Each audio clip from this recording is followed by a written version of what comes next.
Hello, and welcome to another video. In this video, we're going to be covering Orichalcum and Shattered Mountain. This is the middle of Shattered Mountain. I'll have an image show up here in just a second so you can see exactly where I am and where I started and where I'm going. For the most part, I would recommend this place, even though it is relatively the most contested Orichalcum route outside of the elite areas. Elite areas can be a little bit better, but it does require significant effort. This one still requires some sort of effort, but I think it's a lot easier. Respawn rates are a lot shorter, and the mobs are easier to kill. They're not elite, so that definitely helps. I would recommend this for Orichalcum over like pretty much anything else because it's going to be extremely hard to beat the rates of Orichalcum that you can get here. So highly recommend this, even though it is not entirely in line with my series of not being contested. However, this is hands down my favorite route to do for Orichalcum ever since the beginning of the game, so I felt like I should include it because this is where I go pretty much every single time.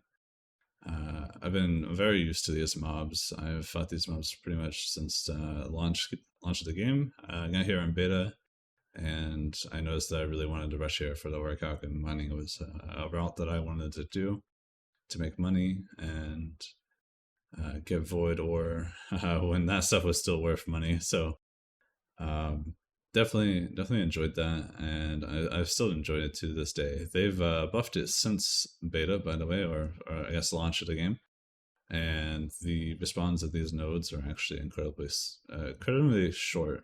Sorry, not slow. If it was slow, I wouldn't be recommending it, but no, this is really good.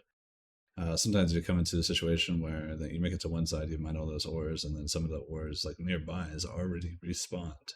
Which, by the way, totally pick those up. Don't let those just sit. Pick up every single ore you see, regardless of whether it'll mess up your quote-unquote rotation, because some of these things respawn so much quicker than the other ones. So, for example, some of these small ones can respawn at 4 minutes or 3 minutes. I think it's 4 minutes lowest. I'm not sure.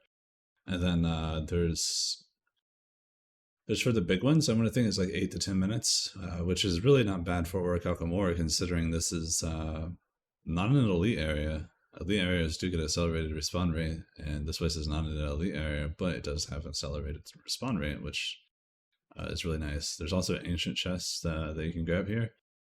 I'll show you where this one is right now. It's past this one. Get that ancient chest. It can drop trophies. Totally worth grabbing.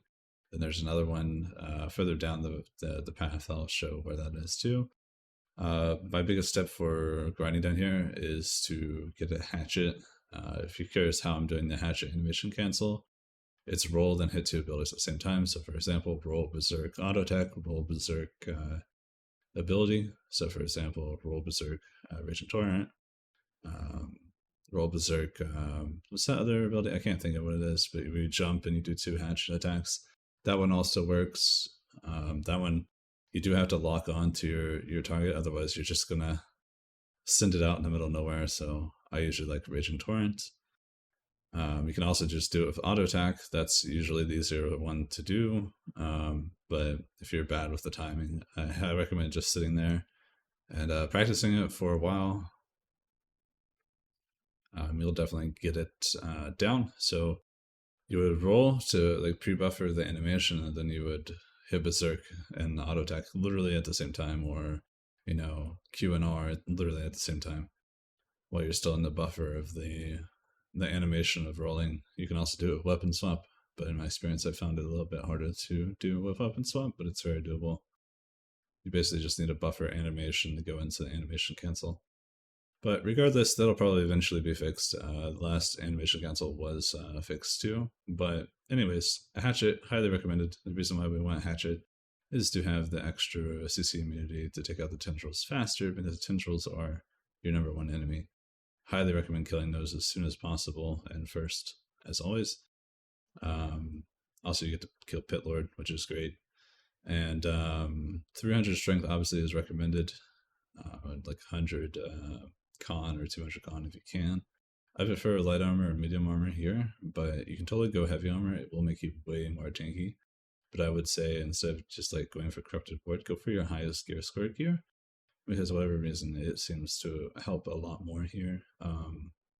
I do have a corrupted ward mining board, or not mining board, corrupted ward mining luck set, right? But I don't use it here because it's a lower gear score than my current set, so I didn't really feel like the difference is all that big, if at all. But if you have a corrupted ward mining set that's pretty good and it's higher level, you might as well just use it. It would definitely help making this a lot easier. Since I don't have spare shards right now, I can't necessarily do that. So that is a bummer for me. But we're getting over to this area and we'll turn around and we'll start all over again. But basically, this is pretty much the best Orichalcum route that you can get that's not elite area. I will make some recall methods probably for Orichalcum down the road. But other than that, I hope you guys enjoyed. If you guys have any questions, feel free to ask. And other than that, I hope you guys have a good rest of your day.